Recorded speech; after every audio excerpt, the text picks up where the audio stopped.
So it feels like this release was just here and then it's gone. It's really, really weird. But we have the Air Jordan 4 Retro Summit White Fire Red, or the white cements as most of us know these.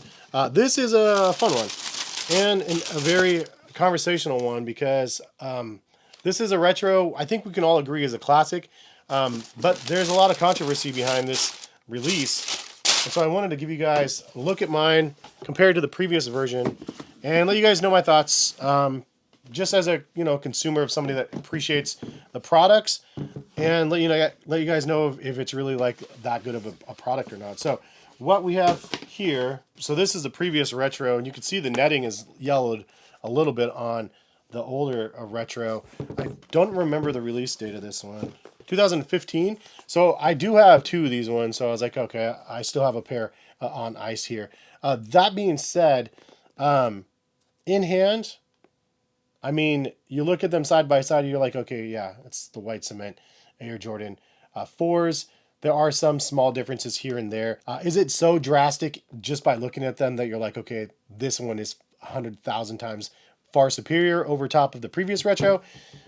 No. I mean, they're Jordan retros, which means it is a remake of original from this case 88, 89, and it's done well. I feel like they go into a lot of details saying that this is the best version of the retro, or the closest to the OGs. I've heard that a little bit, and I never had a pair of the OGs. So when I look at these side by side, I don't know. I feel like there's just like an arrogance to it that I don't appreciate, but at the same time, I do appreciate them trying to have us have something that is capturing the essence of the original product. So it's kind of like a catch-22. It's like, yeah, I love the fact that they're trying to make it really, really close to the original. I know this is super weird, but I'm comparing the Jordans to this lightsaber. So, like, I have two lightsabers here, right? I have Vader's and I have Luke Skywalker's, but these are supposed to be like accurate to the movie prop versions of the lightsabers, and they have the blades that can go in and you can actually turn them on, and they're functional. I got them from Disney World when I went 2 times ago. Any which way, I'm comparing this a little bit to the lightsabers because it's like, we want something that is a true representation of what it was. I feel like now it's gotten to the point where it's like, this is supposed to be the best version of the Air Jordan 4 white cement ever. But this one was supposed to be that as well from years ago. And then there were some small details that were missed, such as like the Nike Air on the back having, the paint speckles over top of the Nike Air instead. So I like that they make small little adjustments to make it a little bit more historically, I guess, accurate. And I think that's where we're kind of mostly divided as sneaker people. It's like, does that matter enough that you want to spend the extra money to buy this one? Or are you okay having the older version that doesn't have that? If you have this version, does that make you lesser of a fan than somebody that has this version? I mean, no. Like if you have the older version with the Jumpman on the back instead of the Nike Air on the back, that doesn't mean it's a worse version of the white cement for it. And these are all pairs that are coming directly from Jordan Brand, who are supposed to be making the accurate pairs for us. And I think that what gets lost in translation is the people that work at Jordan Brand are just people. They're not like historians on the products. And yes, they should do their due diligence when they're releasing a pair like this and making sure something is accurate when they're trying to make an accurate representation. But they're just people that are getting paid a salary. So at the end of the day, some details are going to be missed on previous versions. So it's not the overall brand bringing us something. It's whoever was assigned to that project potentially missing a key detail or a detail that would have been nice to have. Some cases they could crowdsource some of that information, and they do have original pairs you'd think that they would reference to make sure that they were like very accurate. Or maybe they really wanted to make it really accurate and added the paint over top, but it was going to cost an extra 3 cents per pair. That was too much, and put them over budget to make that more accurate representation. We don't really know what or why they decided to do this one a little bit different than this one, and this one's supposed to be more like the original. But at the end of the day, we look at the colorway and we know the historical significance of the Air Jordan 4. Jordan played in these. There was only a handful of colorways of the original colorways, and this was one of them, which automatically shoots this one up into like GOAT status because it is a game-worn colorway of one of the original handful that Jordan actually had. And with that, I'm pretty sure we can all say, yeah, I appreciate what is being brought. And it's good to be able to bring them back every 10 years or so because it is like a pair that the next generation is going to want. Like my kid eventually, maybe not now, but in like middle school, he's going to want a pair of these because he's going to want like the original colorways versus some other random colorway that we might have gotten him. So giving new consumers the option to be able to buy some of those older colorways, I think is a plus. Now, the downside is if you're a long-term collector like myself, 20 plus years under my belt, like what does that do for me? I mean, ultimately, I think there's different types of collectors out there as well. I'm the type of collector that thinks that 2025 has been an amazing year for sneaker people just because they've released so many good like OG colorways of shoes that we haven't seen in a little while, or maybe we've seen in like, 5-10 years that people are really appreciating. The metallic fives, an example, the black cement threes, the black toe ones, even the bread ones, even though those were limited. The fact that we're getting opportunities to get some of the original colorways again, I think it's supposed to drive a spark in this new generation of consumers, and I appreciate that aspect of it as well because I'm a legacy person. I want the legacy of what we know to like be passed down to my children and their children and so on.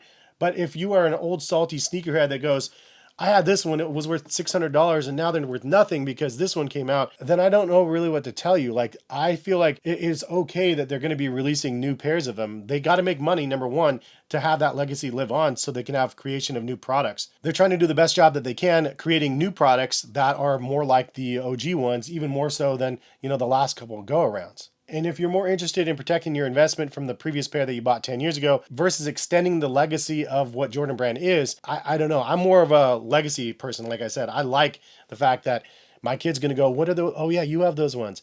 Those are the black cements. These are the white cements. He doesn't even know all the names yet. Like eventually I want him to know all of that stuff. He's only 9 to be fair. And he doesn't even wear shoes at the park. So he's that kid most of the time. But he's starting to get more into sneakers. He wore his Kobe's the other day.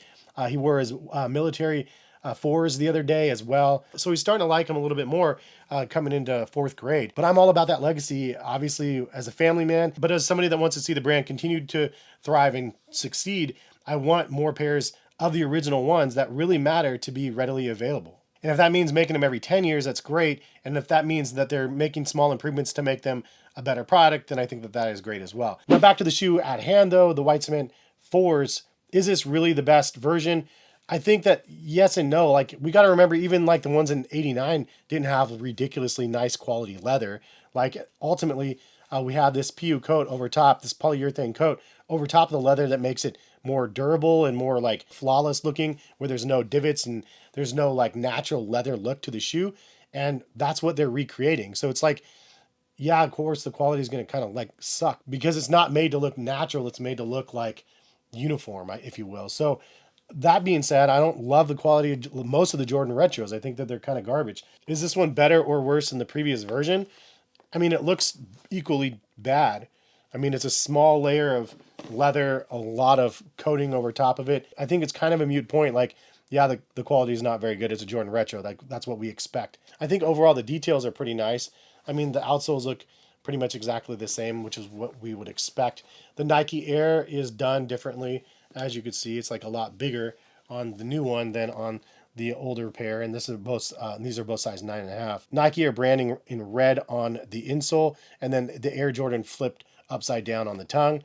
You have a red Jumpman and Flight underneath the Jumpman, which is one of the most iconic things from my like childhood. Just seeing the Flight and the Jumpman, it made you like really believe like anything was possible. It was such a good logo that they put on the shoe, and it was definitely a key identifier of an Air Jordan 4. You have that rubberized like mesh on the sides and then also on the tongue, and it is a little bit more rubbery feeling than the previous pair, but maybe that's just because of age. And overall, like some of the cuts of the tongue and then like the collar shape and stuff is a little bit different on the newer pair. Some will say making it closer to the OG, which again would make sense. And then as for comfort, some people might say that this one's more comfortable than the previous retros. It's the most comfortable version. For me, it's like, it's a Jordan 4. It's not going to be comfortable comparison to like other models out there, even though a lot of people were saying like, the SB Jordan 4s are more comfortable than the regular 4s. They are a little bit more comfortable, but comparison to like a running sneaker or anything else on the market with a super foam on the midsole, like it's not comfortable in comparison to anything like that. I did want to give you a little bit of information on what it says online just because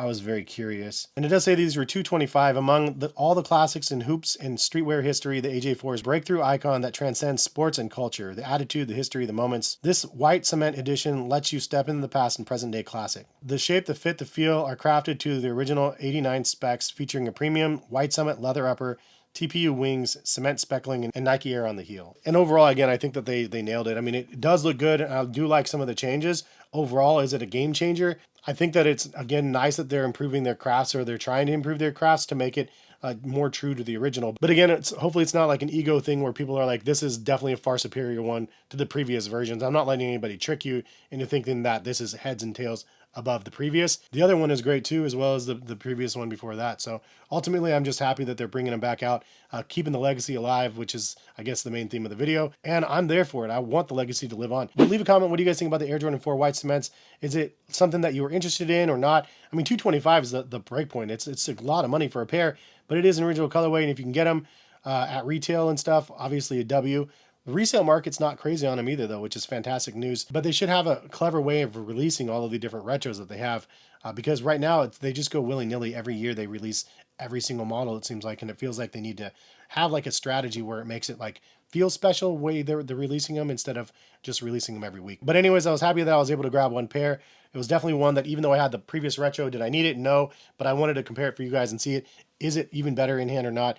And I do think it looks great, feels great, smells great. We all know the smell of the rubber and stuff on these things are addicting. But we'll leave it at that. Hopefully you guys enjoyed the video. If you guys did, drop a like, subscribe for more content, follow for more. All right, peace, guys.